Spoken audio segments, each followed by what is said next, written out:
Hello, and welcome to this episode of Clinically Unhinged, coming live from my hotel room in London.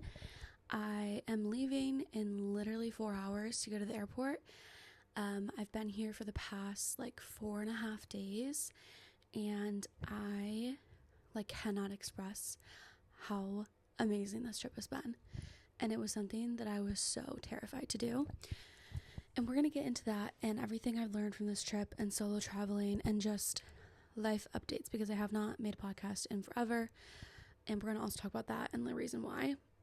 But yeah, I am probably going to cry during this because I've just been literally crying every day because I'm so overwhelmed and grateful that I'm here and that this trip has gone as good as it has. Knock on wood.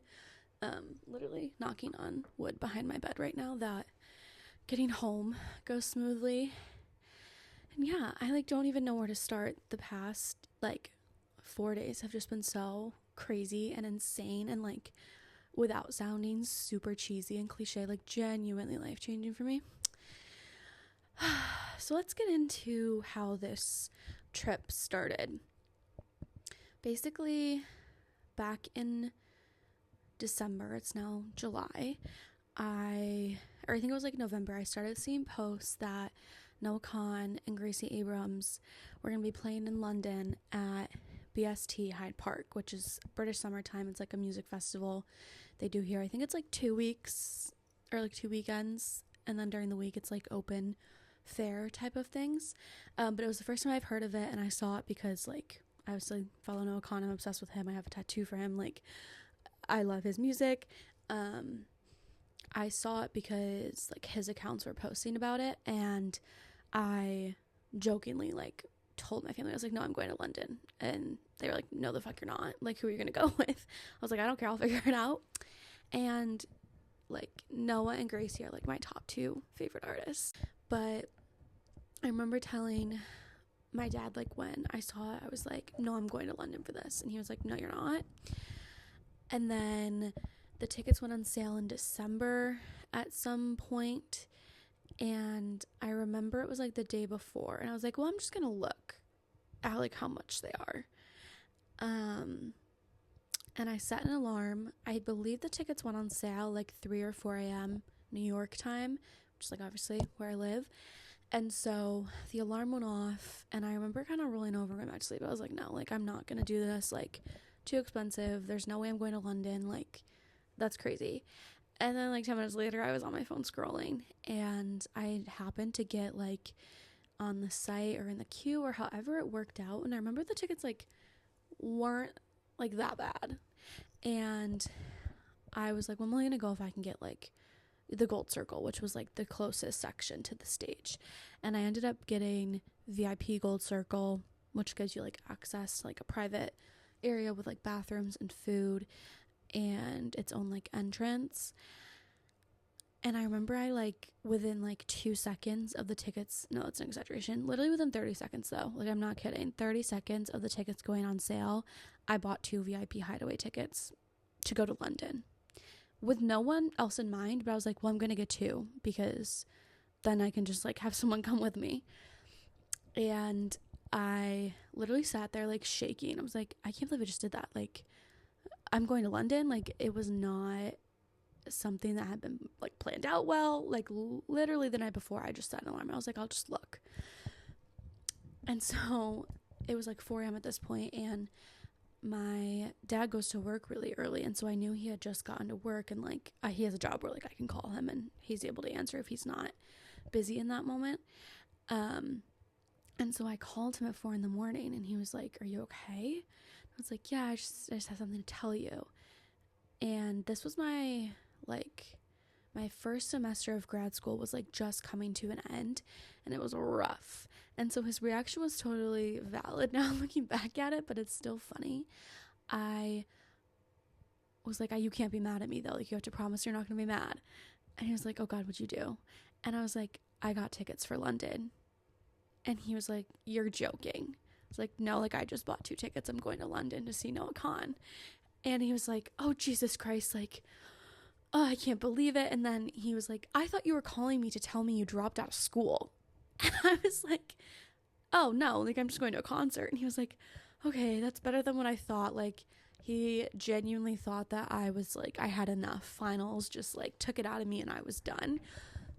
And yeah, so that's how that came to be. And then I started talking to my friends about it because I have a couple friends who like him, or I have a couple friends who like to travel. My one friend was like, love you, not interested. She's a vacationer, not a traveler, and also like doesn't listen to their music.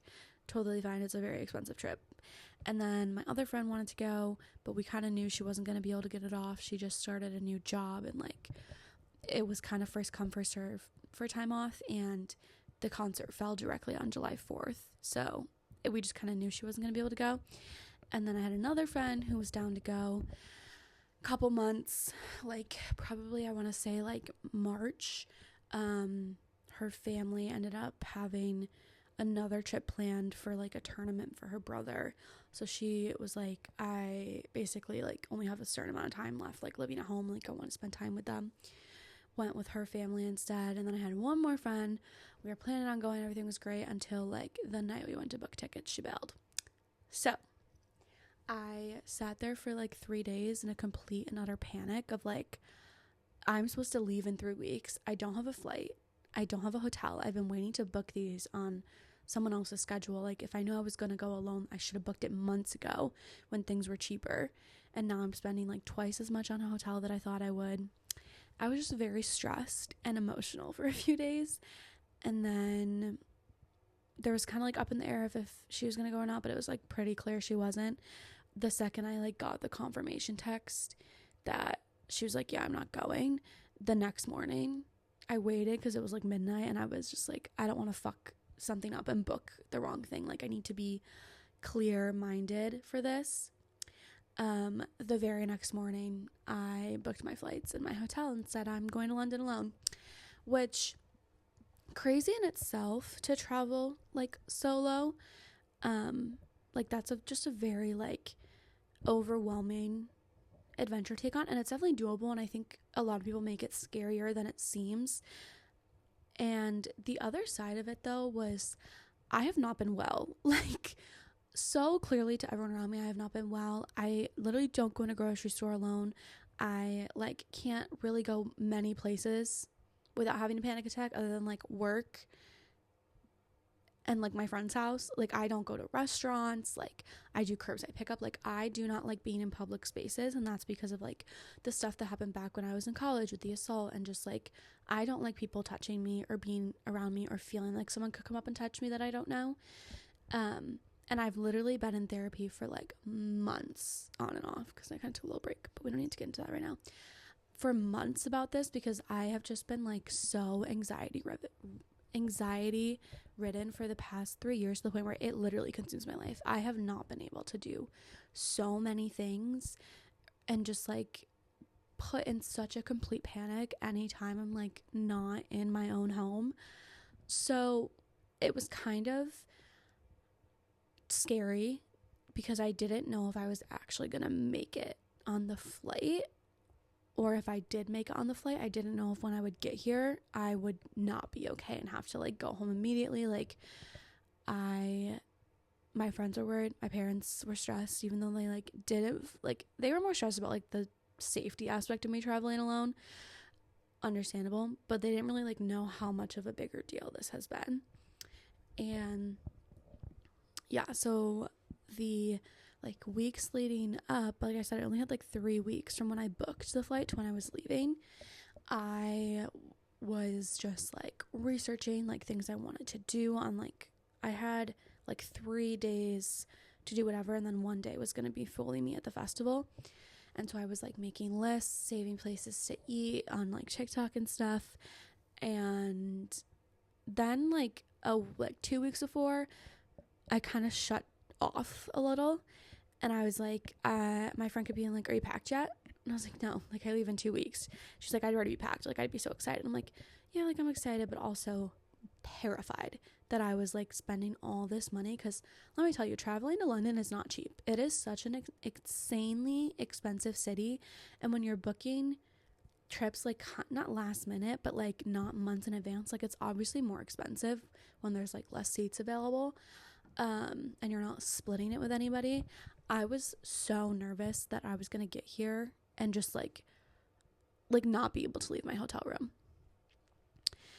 And so probably like 3 days before I left is when I like sat down and actually like made a list of like day to day what I wanted to do and kind of like did it by like area, because London's huge. Like you cannot do everything in 3 days, and I definitely didn't even make it through everything that was on my list. I kind of broke it up and then like found some places to stop for like dinner. I think I made a reservation. I didn't end up making it. That's a whole other thing. And like booked a couple things to like do in London that you needed to have tickets for in advance. And then it really started to set in, and I started to get like equally as excited as I was nervous versus just being more nervous. The night before I left, I was kind of freaking out. I literally hadn't packed anything. I left on a Wednesday morning, but I worked fully Monday and Tuesday. I didn't even do my laundry until I got home from work on Tuesday night.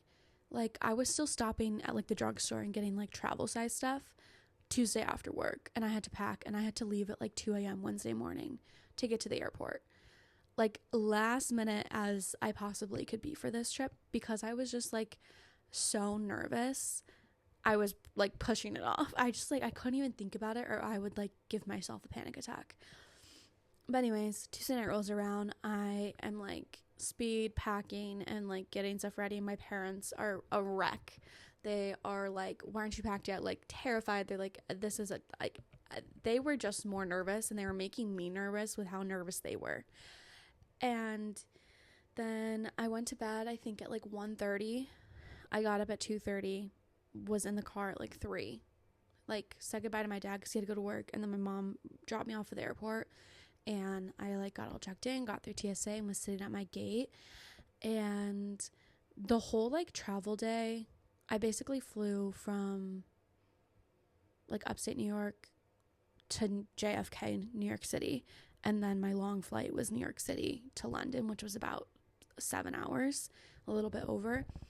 And everything went really smoothly. I didn't sit next to anyone like crazy on the flight, so that was great. The long flight, I like kind of like slept the first half a lot. Like I kept dozing off, and then I just like watched like 2 movies. And by the end of the flight, I was like, get me off this fucking airplane. Like, I want to stand up. I'm sick and tired of sitting. Like, I don't want to be shoulder to shoulder with anybody anymore. Yeah, I was ready to go off that flight. And then I got off the flight, and I instantly was like, oh, that flight was actually a lot more comfortable of a situation than me standing alone in the London Heathrow airport. And I started to get a little panicky then. But I made it like through customs. Everything went fine. It was actually really fast. And then just went to baggage claim, got my stuff. And then I was like, okay, how do I get to my hotel? And originally, I was just planning on taking the tube because it's like $5, and it like goes right through the airport. There's a stop like 2 blocks outside of my hotel. I was like, perfect, so much cheaper. And I remember mentioning it to like my mom and dad like the day before I was leaving, because they were like, how are you like getting around? Like, they literally knew nothing about what I was doing too, because this was kind of the first trip that like they had no part in like helping me book. Like, I had been to Ecuador for a school trip, and like my mom handled booking my flights for that because I was like at college, and she was like, I'll just like get everything set up for you. And then I went to Spain 1 week to visit a friend who was there for study abroad, like during my spring break the next year of school. And like same thing, she like helped me find the flights. And then I was like obviously staying with a friend, so I didn't need a place to stay. And when I was at school, I stayed with the host family, so that was like sorted. And then we went to Mexico as a family about a year ago for my cousin's wedding. And like me and my sister, it was an all-inclusive resort. Like, it was not like we were like really traveling in Mexico. Like, we literally like didn't really leave the resort except for like an excursion one day. And so like me and my sister were sharing a room. My parents had like everything was organized for that. And this was kind of the first trip that I just fully went and booked it myself. And I think that stressed my mom out because she's a bit of a control freak with travel. And so she was like, send me your flight details, send me your itinerary. I need the hotel address. Like, she was very stressed. And I remember mentioning to them I was going to take the tube when I got to the airport to my hotel. I was like, oh, it won't be like super late. I'm supposed to get in at like 9. Like, it's not like I'm getting in at like the tube will still be open. And they were like, what? Like, what? There's like, you can't do anything else. I was like, well, you can Uber, but it's like $100 and I am cheap as fuck and I'm not paying that. And my dad was like, I'll Venmo it right now. Like, he picked up his phone and he was like, there, $100, take the fucking Uber. And I was laughing because I didn't think he was serious. He was serious. I got a notification like 2 seconds later that he had to Venmo me $100. He was like, I'll Venmo you $100 the day before you come back to take your Uber back to the airport when you need to come home. And I just kind of like laughed and I was like, okay, I mean, that's more convenient. Like, I don't have to drag my luggage around or anything. But I was totally fine taking the tube. Anyways, so get out of the like airport and out to where like the taxis and everything are, and I ask someone who was like working with the taxi, I was like, where do I go to like pick, like to get picked up by an Uber? And she's like, no Uber pickups. And I was like, what? She goes, we can't do that here. And she was like, taxi, there's a taxi right there. And I was like, okay, well, taxi is basically the same fucking thing. So I get in the taxi and give the guy the address. I can't pronounce where I'm staying. It's like Leicester Square. I didn't know how to pronounce it. And so I was like, I literally remember showing him my phone and was like, I don't know how to pronounce it. This is the address, like full address, everything. And he goes, okay. Puts everything in the car, get in the car, start driving. It's like an hour drive. And I'm like tracking it on my phone, making sure everything's good while I'm also like kind of taking it in that I'm in London. And we get to this area and I see signs for Leicester Square. And I'm like, oh, that's funny that there's like another one nearby. Because it said I had like 20 minutes left in the ride.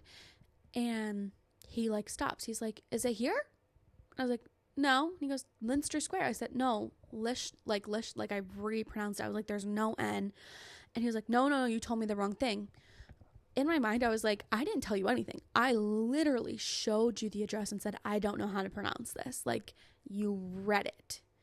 And I was like, no. He was like, give me your phone. I was like, okay. So I gave him my phone with the address. He goes, this is not what you said. I go, yeah, I didn't say anything. I showed you it because I can't say it. And anyways, it all worked out. And he was like, okay, it's close.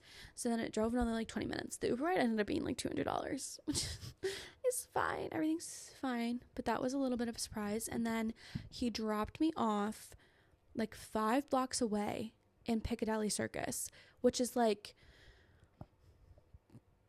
they have like kind of like Times Square style billboards there. It's very touristy. There's like these like bike trolleys with lights on them that are zooming by, blasting music, trying to like get people to use them as transportation when they're like ridiculously expensive. And so it's just very overwhelming. I had a huge suitcase, a carry-on, a backpack. I have my phone in hand trying to figure out where the fuck I am because he couldn't bring me like right to my hotel because the square that I'm in is like a pedestrian only thing. Like, you can only like walk to my hotel. Essentially, you have to get dropped off literally at the top of the street, which was not where he dropped me off. And so I'm so overwhelmed. I haven't slept. I am in like a completely different country alone. I'm trying to hold all my things together. There's a million people around me. Also, London, the thing that I was like most nervous for here was getting pickpocketed and my phone stolen. Like, phones getting stolen here is so common. Like, people will just like come up if you're taking a picture and rip it out of your hand. And I just heard that happening so many times. So it's like, if my phone gets stolen, I'm fucked. Like, I would rather my wallet get stolen than my phone get stolen. And so like, I had my phone, I had like a wrist strap attached to it, but I was like holding 2 suitcases, trying to roll them while also holding my phone to like look for directions. The streets are packed. Their street signs are like not super noticeable. And there were just lights everywhere and people everywhere. And everyone was like staring at me. And I like started to like internally like cry a little. And I was starting to have a panic attack, but I was also in survival mode of like, just get to the hotel. And so I ended up finding my way here and I was like sweating, like crying, like a mess. So like, before I walked into the hotel doors, I like wiped my face up a bit and then I checked in and the like hotel was super nice and everything. And I got to my room and I was like, thank God. Like, my room was really nice. Everything was fine. I check in and I like set everything down, peed. I had to pee so bad. And then I like called my parents and was like, I'm here. And while I was trying to find my way over here, my dad, God bless him, but he was texting me and he was like, where are you? Why aren't you at your hotel? What are you doing? Are you lost? That is not helpful when I already am stressed and I am lost. And so I was just like already like in a mood, and he was like, I thought you were staying at like a chain, like whatever hotel, like naming popular ones. And I was like, no. And he was like, well, that probably would have been better. And I was like, this is not the time for criticism. Like, I need to go to bed before I kill somebody. And so then they're like, okay, good night. And it was like, I think it was like 11:30ish, 11:45 by the time I got here. So yeah, went to bed. I did call my friend and I cried to her that this was a horrible idea and I should have never came. I was very overwhelmed. I like took a shower, tried to calm down. I could not. I literally cried myself to sleep. I was like, what the fuck did I just do? Like, why am I in London? Also, I made the mistake of looking at Find My Friends and seeing like the US, the whole fucking ocean, and then the UK, and how much distance there was. And like, I've only really gone to like South America, which it's a different like country, continent, obviously, but it's not as far as the UK.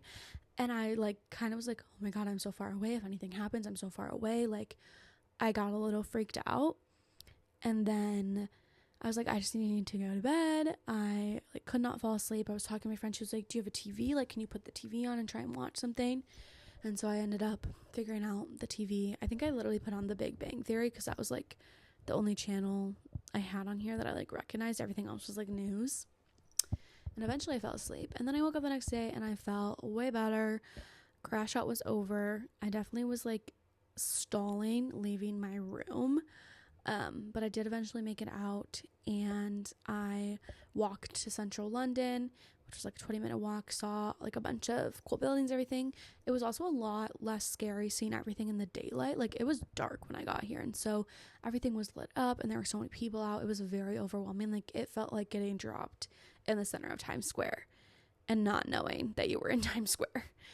And once everything was in the daylight, it was a lot better. So I walked to Big Ben, saw that, grabbed some breakfast at like a little cafe, and then just kind of like figured my way around. And then I had tickets to go inside Westminster Abbey, which is like this huge church, and I went inside there and it was really cool and did some shopping.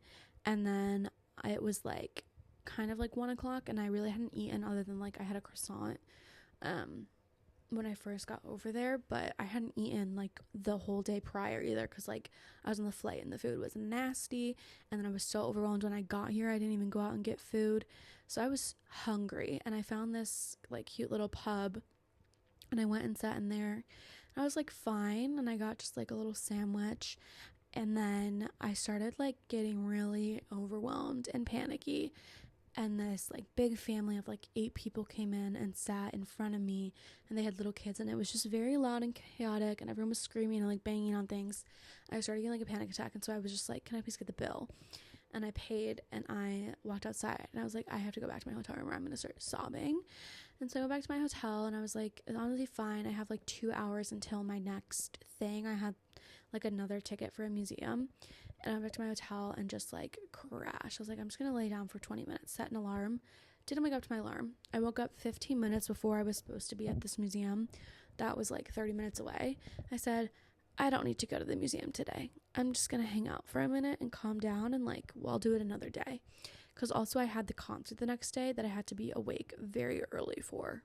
I came back to the hotel after I was like feeling anxious, fell asleep, woke up, missed my alarm for the museum, was like, okay, I'll just go later, fell back asleep for a little bit more, and then I woke up at like 5 and was like, oh, I should probably like go eat or do something, but I knew I was kind of over it and overwhelmed for the day, so I decided to just walk around the little like square that I'm in, because there's a bunch of restaurants and shops, and like there's a Lego store and M&M store. It's like there's a lot of stuff over here. So I went and I got some food, and I did a little bit of shopping and picked up some souvenirs for myself and like my friends.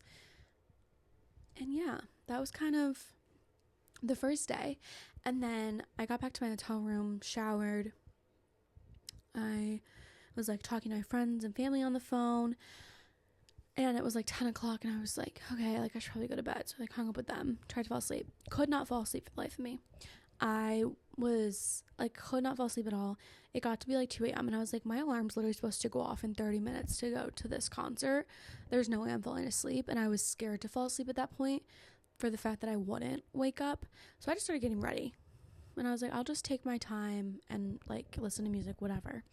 And then I left the hotel at like 3:15. I called an Uber because I didn't want to go walking around by myself at 3 in the morning, and it was like a far walk to Hyde Park. I got in the Uber, and the Uber driver was so funny. He was like, what are you doing? Like, he's like, why are you going to the park at 3 in the morning alone? And I was like, oh, there's a festival today, like the BST festival. He was like, what is that?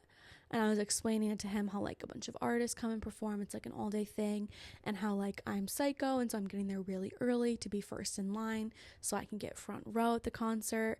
And he's like, who's performing? And I was telling him like Noah Kahan. He like kind of knew some of the songs.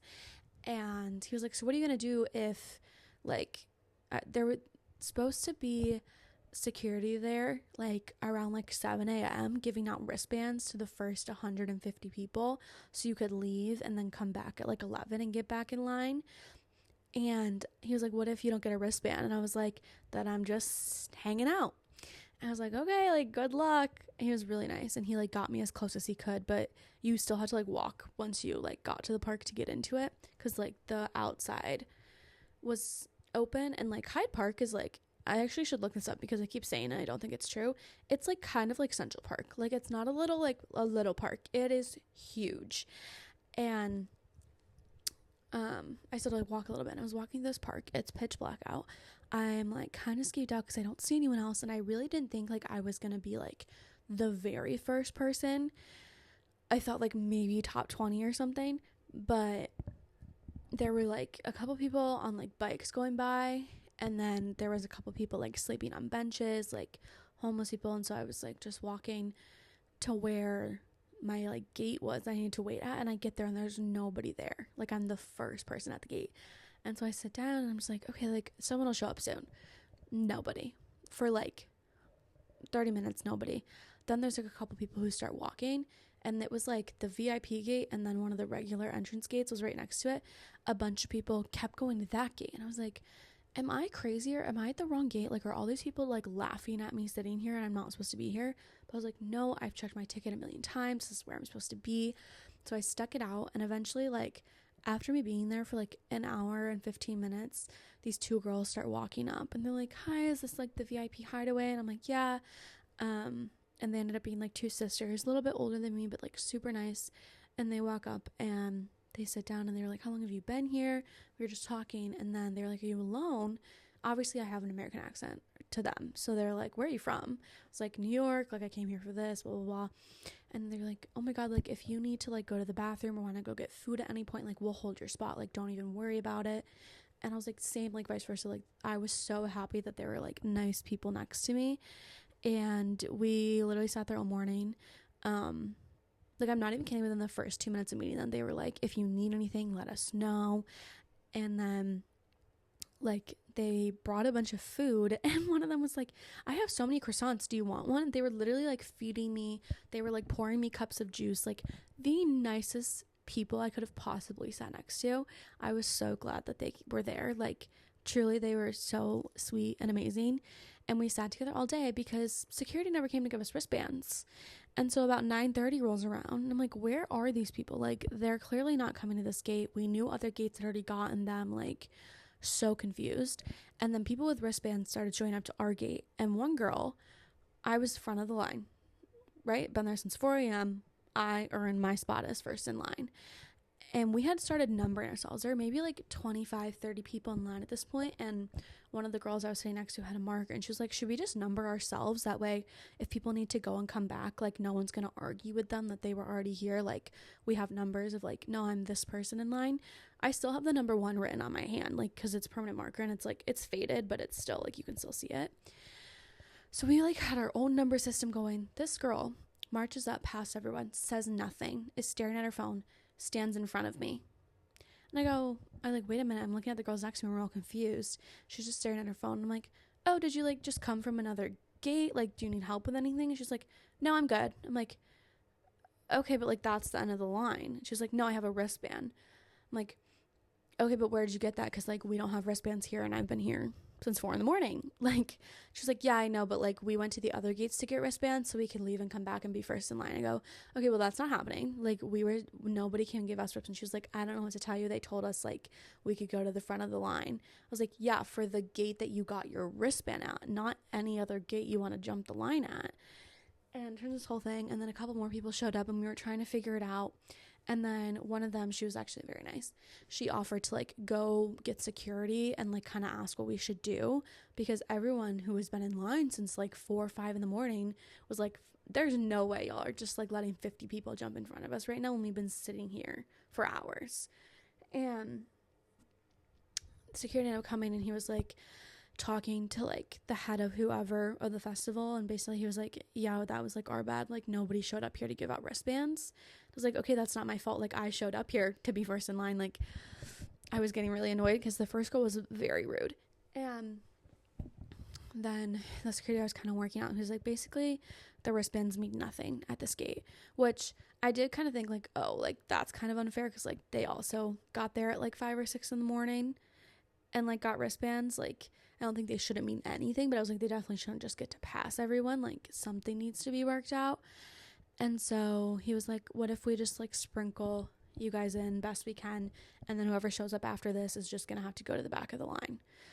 And so like one of the girls who was really nice, she had the number 1 wristband that was given out another gate, and like I was number 1 in line. And he was like, basically when the doors open, there's gonna be 2 ticket scanners, so you guys can just go in at the exact same time, so you're both first. And I know this sounds crazy, as in like, girl, it's like one person, what does it matter? When you get through security, you then get your bracelet for the festival, and then you get bag checked, and then it is a free-for-all to the front of that stage. Why am I getting choked up talking about this? Like, it was a lot.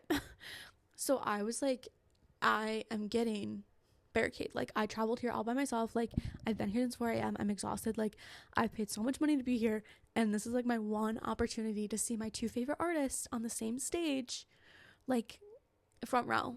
Like I'm doing this. And so me and the girl were kind of just like, no, that works. And then we kind of worked it out with everyone down the line of like, we got everyone in a spot where they were good. There was like me and the girl had the number 1 band, and then there were the 2 girls I was next to, and then there was like someone behind them. They kind of got sprinkled in like almost every other group. And then I don't know what the heck was going on at the back of the line, but the one girl who had the wristband number 1 was sitting with me, and we were kind of just like, let's like make a pact, like we get through, like whoever's ticket gets scanned and we get through security, get through bag check, we both walk in together. Like we don't cut each other off, we don't run ahead, like we go together. Because also they were really strict about like do not run. And so basically until you got past like the next like check where they like checked your wristbands, they were screaming like walk. If you started to jog, like you were getting pulled to the side. And so we were like, we're gonna walk in together and then just bolt it. And we were kind of aiming for the same spot, like we wanted to be near each other, but some of the other gates from the other sides of the park got in line first, which is messed up. And so there were already people at the barricades, so we were just like sprinting, like we lost each other. I ended up getting right next to the girls I was in line with, which was amazing. And I got barricade. No, I'm literally gonna cry. It was quite literally the best day of my life. Like, it was exhausting, don't get me wrong, standing there. I was in line for 9 hours, then got let in. There was 2 hours until the first opener came on that we were just baking in the sun. And then also you're like sitting on like metal and like gravel all day. Like my butt hurt, my feet hurt, it was hot, I was hungry. Like me and the 2 girls I was in line with who were at barricade together were doing the same thing where we would like take turns holding each other's spots to like go get food, bathroom, whatever we needed. And then when like the general admission, because we were VIP, we got in an hour early to the festival. When the general admission came in, we all like stood up to like make sure no one pushed us out of the way or we got trampled, because people are crazy. There were 65,000 people there. Like, there was a lot of pushing and shoving.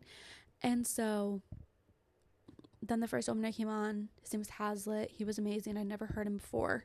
He had a very like Noah Kahan, Moiser kind of voice. And then we sat down. Second opener, Gigi Press came on. Incredible.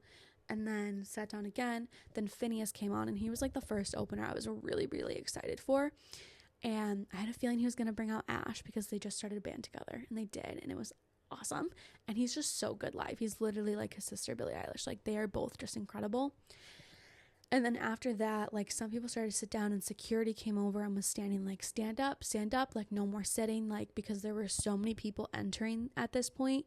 Like, people were getting trampled, and they were like, you can't sit, we can't see you, like, everyone needs to be standing. And so we knew we were gonna be on our feet for like the next like 6 hours, I want to say. So there was like an hour until Gracie came on, and we were just standing there waiting. And security was like passing out waters. They were really good. They were like refilling water bottles. I got so much water. I don't know how I didn't have to pee. Like, I was like, going into this, I was like, I'm not going to be able to drink a lot, because I'm not going to be able to go to the bathroom. I'll lose my spot. Like, I was genuinely worried I was going to have to pee. And so I was like trying not to drink. And then at one point I was just guzzling water. It was so hot. I'm literally sunburnt on my chest from like sitting in the beating sun. Thank God I had like a mini fan, and like so did a lot of people. It was not for the week. Totally worth it. Would do it again, like 1,000% for Noah and Gracie, and like maybe Taylor Swift, but like that's probably it. Like, it was not, I don't know how people do this, like crazy fangirls. You guys are strong. But yeah, they started passing out waters and stuff, so we were kind of like water crew at the front row, just passing them back to everybody in the crowd. And then Gracie came on. I almost passed out. I was so excited. Also, I almost passed out 15 minutes before they let us into the festival. We all kind of like stood up and were like, okay, it's gonna happen soon. Like, other gates are starting to like kind of be brought up to the scanners. Like, we were all joking. We were like, we're so nervous. Like, we can't, like, we were trying to like get some last minute food in us, but like no one could eat. We were so nervous and nauseous, and like, you put a lot of effort into being there early. Like, you want to get a good spot, and you don't want it to be for nothing. So like, there were just a lot of nerves. And like, if you're doing all this, like, you really love the music. So like, it was a big deal for a lot of us. And we were all joking. They were like, I can't tell if I'm going to cry or throw up or pass out. And then like, I just remember getting so woozy and like literally blacking out, and was like, I couldn't see things. Everything was like moving. I was like, holy fuck, like, I have to sprint my ass off in a minute. Like, I cannot be passing out right now. So I was like taking a couple deep breaths and drinking water. But then we started like sprinting, and I did almost pass out. But anyway, Gracie came on, almost passed out again. I was so excited and just like screamed my little heart out. It was amazing. It was awesome. She brought out Aaron Dessner. And then we were waiting. There was an hour between her end of set and Noah. And then Noah came on, and like, oh my God, it was amazing. He brought out Gracie for everything. Everywhere, everything. And then he brought out Louis Capaldi for Northern Attitude. He sang Orange Juice, Call Your Mom, Strawberry Wine. He sang False Confidence, which is like one of my favorite OG Noah Kahan songs. And it was amazing. And I cried and I sobbed. And it was great. And I had front row. And it was the best night of my life. And yeah, and then the past 2 days I've just kind of done other landmarky things. Like, I saw Buckingham Palace yesterday. I did a couple shops. What else did I do? I'm generally like blanking, because there's been so many like little cool things I've just like happened to come across.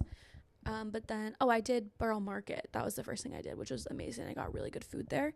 And then today I did Portobello Market and went to the Notting Hill area, saw the houses, saw the Notting Hill store. And then I came back. I also can't walk. I have blisters under all my toes from being on my feet for so long and walking so much. And like, I am just in pain. I literally cannot walk. And so the past 2 days I've been kind of slower, which is fine. But yeah, I have had a really good time. I will say yesterday I really didn't have like a panic attack moment. I definitely had like I am tired moment. Like, I need to take a nap, and I did, and that was great. And then, I think the only time I was like panicky was on the tube, because it was so hot and I hate feeling sweaty. And so I was like, I want to crawl out of my skin, and I couldn't, because I was like 6 tube stops away from where I was supposed to be, so I had to stay on, but that was fine. And then today I didn't get panicky until like literally like 3 hours ago, I went back out to get some food and like a couple last minute little souvenir stuff like magnets and postcards to bring home. And it was very, very touristy and crowded. Like right outside my hotel room, there's like people doing caricatures, there's people playing music. Like it was very busy. And I started getting like okay, I'm like ready to like chill for the night. But yeah, other than that, everything has gone really well. Fingers crossed, everything goes well. Getting home, I feel like it will. I'm very comfortable, like with the travel part of traveling in terms of like airports and stuff. Like that does not stress me out. I'm not like a scared flyer or anything. I never used to like take off and landing because I would get really bad migraines, and now I like know what I need to like do and take beforehand, so it's fine. But that doesn't really stress me out too much, so I have faith in myself to get home in one piece. And I'm flying into Boston, and then I have a layover there for 3 hours, so I'll have time to kind of get some lunch because I land at like 11:30, and then I don't leave until 4:30, and then I'll be home a little after dinner time. And I can't wait to see my puppies. That's honestly like the thing that I get most sad about or like homesick about. Like I've been able to talk, like I've talked to my parents, at least my dad, like every day, and then like I'll send them pictures and updates, and also like I've pretty much talked to like one friend every day, which has been nice, especially when you're alone. Like you're not really like the day of the concert, I was obviously talking to people because I was in line with them all day and we were together the whole time. But when you solo travel, like you're not sharing moments with people as much, so it does get a little lonely. But I honestly haven't felt that lonely. I think knowing that like my friends and family are on the other line of the phone, and also the time difference is only 5 hours, so it's not like by lunchtime they're all up, so I know like okay, I'll call them when I get lunch, or like when I get back to the hotel room it's like almost their dinner time, or like their lunch, or when I get back to the hotel room or like at my dinner time it's their lunch time. So like it just works that like there's still a good amount of time I can call them. Yeah. So that's basically like the whole trip wrap up.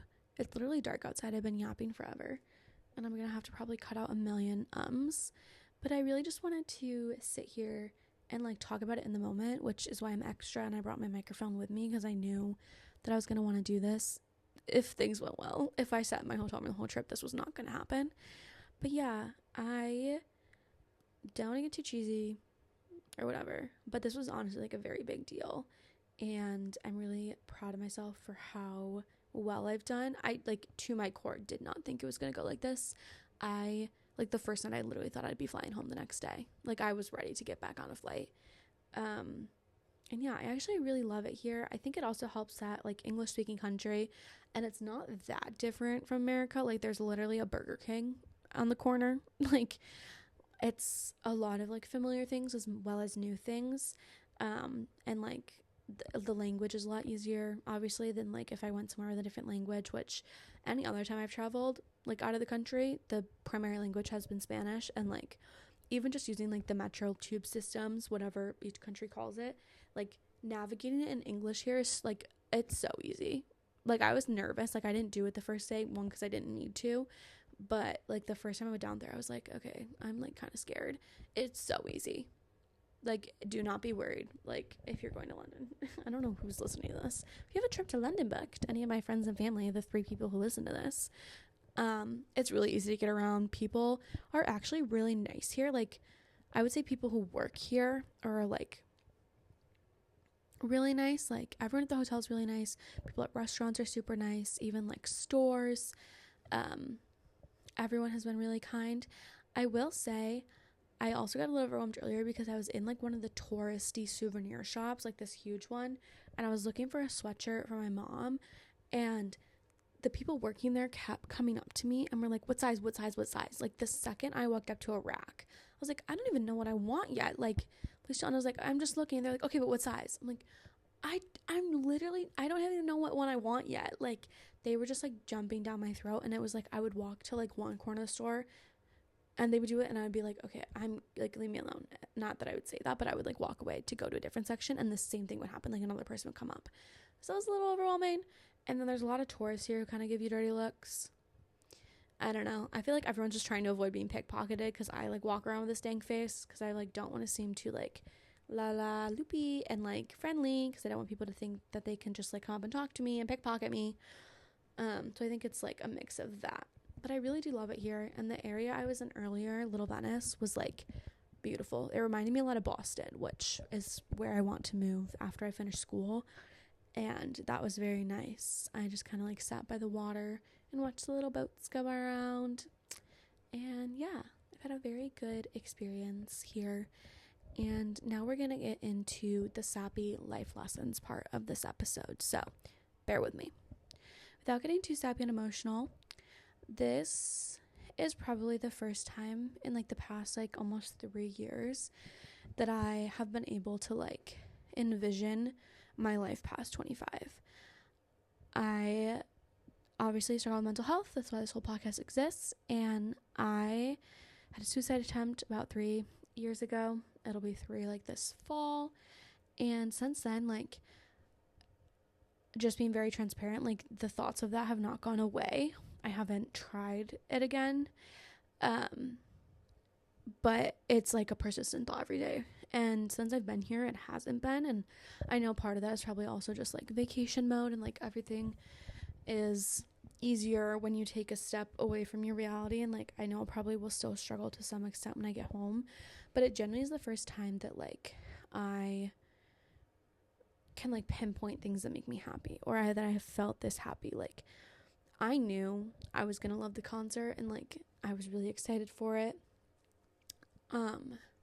And like that was like definitely like the best part of the trip, if I'm being completely honest, like literally best day of my life. But I think traveling alone also gives you like a lot of confidence in yourself, and not that like I was like low confidence in a sense of like I hated myself, but just like confidence in the sense that like I don't have to do stereotypical things. Like I've never been one to just like shut up and like do what others expected of me. I definitely like have lived a very normal life, but in terms of like, I don't know, like I'm never gonna like be a doctor and like go to med school, like that kind of stuff where it's like this is the career path you must choose and stuff. I have known I've always wanted to go out of my hometown. I've always had very different, like not different, but just stronger opinions than most people in my life about things.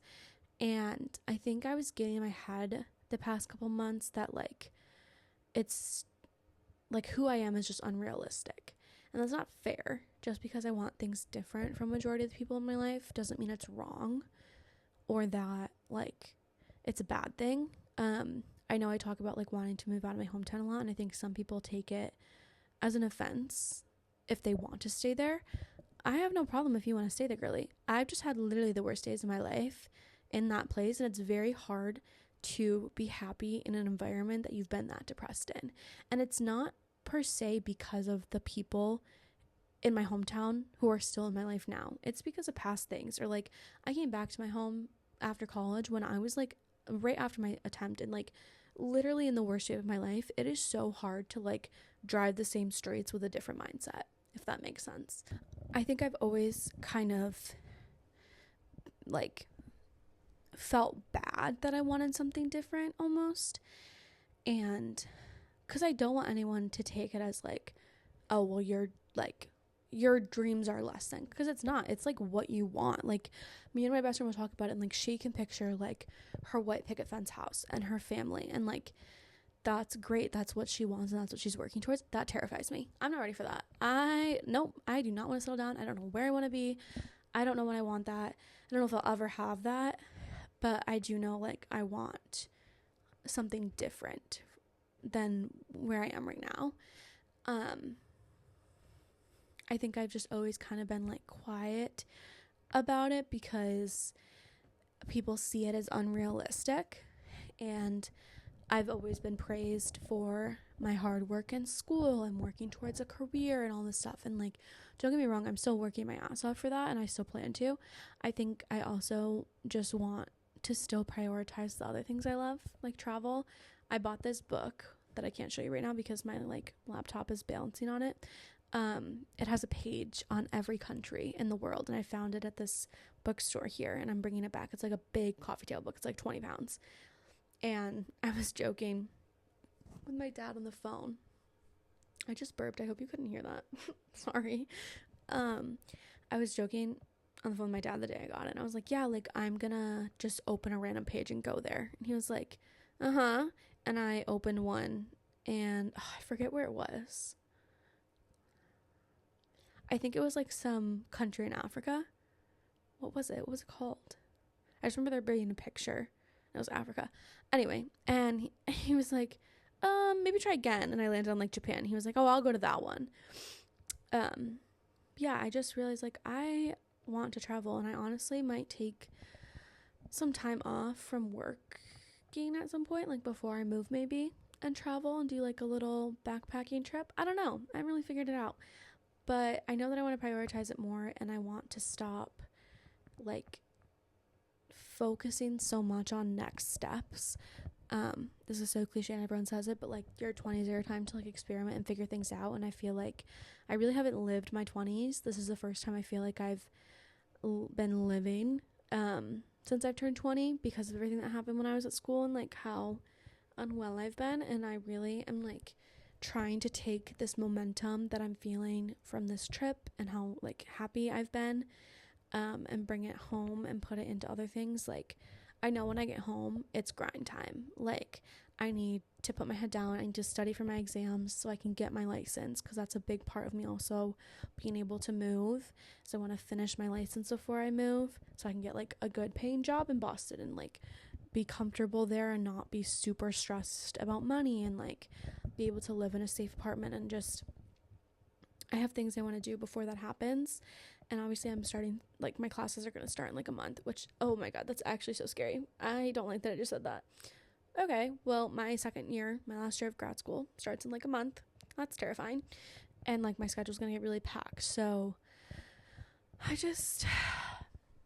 I'm really trying to take all of the positivity and like the actual happiness that I've been feeling that I haven't felt in so long home with me. And like, this trip was really a good refresh and a restart, which is what I had always hoped it was going to be. But in the back of my mind, I also genuinely thought like I was not going to be able to leave the hotel room. And I'm actually kind of scared because I have therapy on Thursday, so like 3 days after I get home. And I don't want to tell my therapist it went good, because she's going to be like, I told you so. And I don't like being that. I don't want to be told that. But she's right. She was like, you are capable. Like, you want to do this, and you're going to do it, and you're going to be fine. You've traveled before. This is nothing. This is light work. And she was right. And I'm not going to tell her that. Well, I don't know. Ugh, I hate when people are right. Except when it's me, because I'm always right. But anyway, go visit London. London's amazing. I feel like London's going to be like something I don't shut up about ever. And I want to give my props, because it is very cool to travel alone. And it's cool to travel in general, and I'm really grateful that I've been able to. Like, my dad was telling me, not telling me, I knew this. The first time my dad ever left the country was last year to go to Mexico. He got his passport at 51. And he was like, so you've been to Ecuador, Spain, Mexico, and now London. And he was like, I didn't even get a passport till I was 51. And he was like, that's crazy. And he was like, he was just like so happy. He was like, I just love watching you do it. Like, he's like, it's impressive. Like, I gotta give it to you. He was like, it terrifies me, but like, it's really cool. And yeah, I feel like that just puts it in perspective too. Like, I know not everyone gets to do this, and that I'm like very privileged to be able to. And I know I've also like saved up my money and worked my butt off and like that too. But I know I have like a leg up on a lot of people in this world, just from like being raised in America, and also like as a white woman and like a middle class family. Like, I don't want to go into the whole spiel because no one wants to hear me talk about how privileged I am, but I'm aware of it, and I know it's not as accessible for everybody. But if it is accessible to you, travel is like one of the most eye-opening things ever. And just seeing how other people live in different cultures, it's really cool. It's like one of my favorite things ever. I think it might be my favorite thing ever, other than my dogs and maybe music. But yeah, anyways, I have like 4 hours until I have to go to the airport, and I might go get a little snacky because I ate like 5 hours ago and I don't think I'm gonna make it that long without food. But also that means I have to go outside, and I'm probably just gonna go in my sweatpants, which is like not a thing here. Also, don't get me wrong, I love London, and everyone's like, when are you moving there? I don't think I would. At least not central London, or like where I am close to central London. I miss the air conditioning. It is hot. Not in my hotel room I have air conditioning. That was a priority for me. But like every store you go in, every restaurant, it is hot. The second I step out in the hallway to go downstairs in the hotel, hot.